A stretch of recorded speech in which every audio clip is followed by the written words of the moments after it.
Right, you lot, forget your fancy phones and electric whinge wagons for a minute. We're going back to basics, to the backbone of civilization: harvesting. It's a messy, sweaty business, but without it we'd all be starving. We'd be forced to eat those ghastly meat substitutes made of tofu and sadness. So buckle up as we take a trip around the globe to witness some of the most impressive harvesting operations known to man.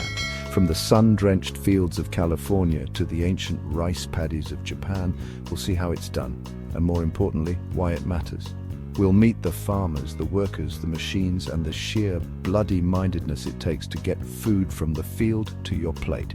And trust me, it's a sight more exciting than watching paint dry or listening to Hammond try to parallel park a combine harvester. Don't forget to subscribe to the Globebit YouTube channel for more amazing content like this.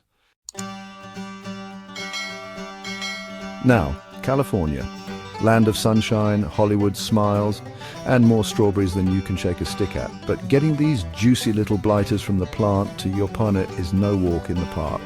It's a race against time, really. The harvest window is short and the work is back-breaking. Thousands of laborers swarm the fields, carefully plucking each ripe berry by hand. One wrong move and you've got a squished mess, no good to anyone. It's a symphony of speed and precision, all orchestrated to ensure that only the plumpest, juiciest strawberries make it to your breakfast table. And let me tell you, after a hard day's work, nothing beats a bowl of fresh strawberries and cream. Except maybe a cold beer, but we'll get to that later. It's a race against time, really. The harvest window is short, and the work is back-breaking. Thousands of laborers swarm the fields, carefully plucking each ripe berry by hand. One wrong move and you've got a squished mess, no good to anyone. It's a symphony of speed and precision, all orchestrated to ensure that only the plumpest, juiciest strawberries make it to your breakfast table. And let me tell you, after a hard day's work, nothing beats a bowl of fresh strawberries and cream. Next up, we're off to the rolling hills of France, Italy, well, pretty much anywhere they make decent wine, to witness the ancient art of hand-harvesting grapes. Now, you might think this is just a bunch of blokes wandering around with secateurs, snipping grapes off vines. And you wouldn't be entirely wrong, but there's a lot more to it than meets the eye. These grapes aren't destined for your average supermarket shelves. Oh no, these beauties are going to be transformed into the nectar of the gods, wine. Each bunch is carefully inspected, only the plumpest, ripest grapes making the cut. It's a painstaking process, but essential for producing top-quality wines. One whiff of a dodgy grape and the whole batch could be ruined.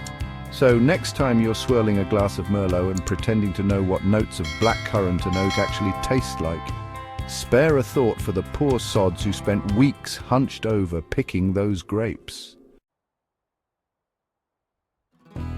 From grapes to ginger, we're off to the land of the rising sun, where they take their spices seriously, specifically ginger. Now, I'm not talking about the pale, anemic stuff you find in supermarkets. This is the real deal, bursting with flavor and enough kick to clear your sinuses for a week. Growing ginger is a bit of an art form, requiring patience, skill, and a whole lot of bamboo. Yep, you heard me right, bamboo. Japanese farmers use elaborate bamboo structures to provide shade and support for the ginger plants.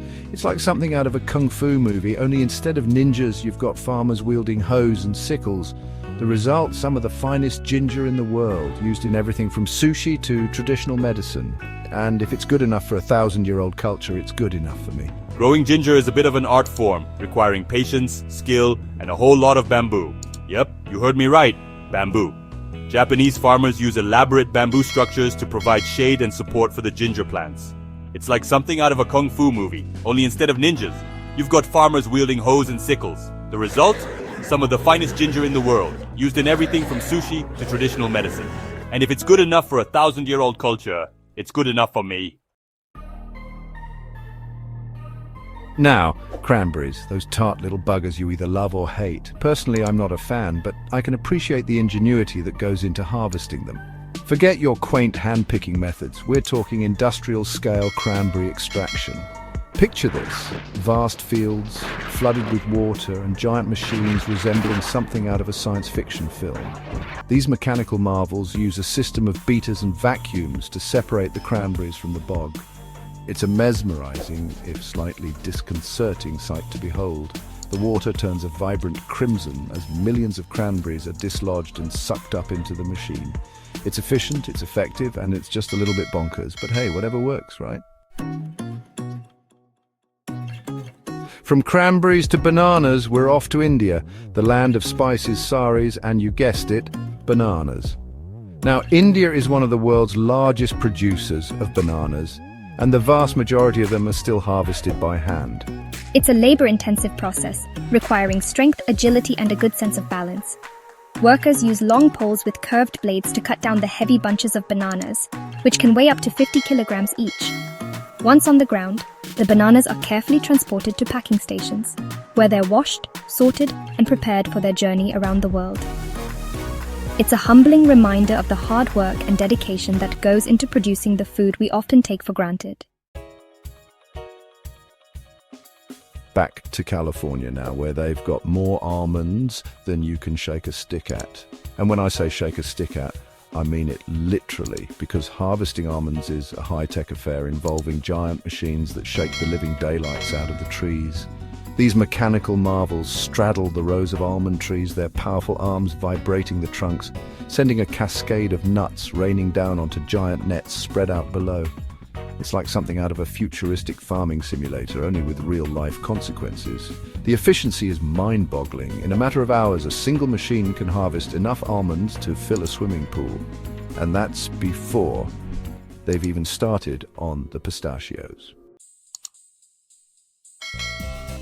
Right, enough of the fancy machines and high-tech wizardry. Let's get back to basics, shall we? Specifically pickles. Those crunchy, tangy delights that add a bit of zing to any sandwich. Now, the key to a good pickle is, of course, the cucumber. And not just any cucumber will do. Oh no, we're looking for the pick of the bunch, the creme de la creme of cucumbers. They need to be firm, crisp, and free from blemishes. Once we've got our hands on these beauties, it's time to get pickling. We're talking vinegar, salt, sugar, spices, the works. It's a delicate balancing act, getting the flavors just right. Too much vinegar and you'll strip your teeth bare. Too much sugar and you've got yourself a dessert, not a pickle. From pickles to, well, more bananas.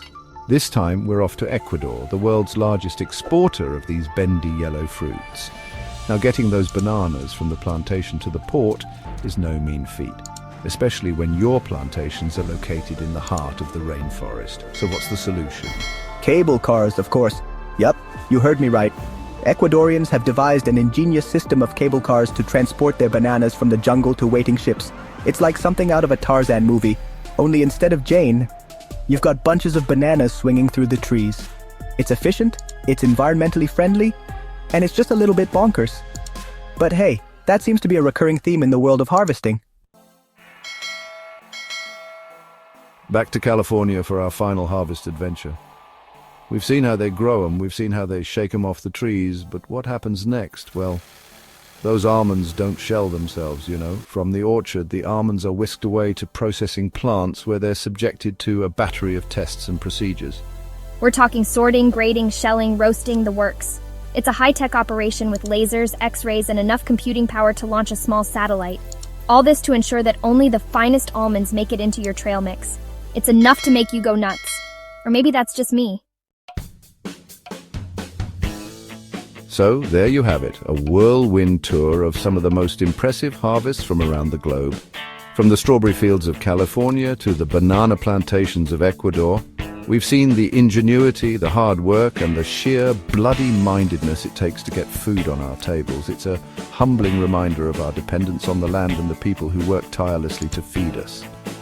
So next time you tuck into a meal, take a moment to appreciate the journey your food has taken. From the field to your fork, it's a story of human endeavor, innovation, and a whole lot of sweat. And that's something worth celebrating. Well, there you have it. Harvesting, it's messy, it's chaotic, and it's absolutely essential to our survival. We've seen some incredible sights, from robot cranberry pickers to bananas flying through the air on zip lines. Who knew farming could be so exciting?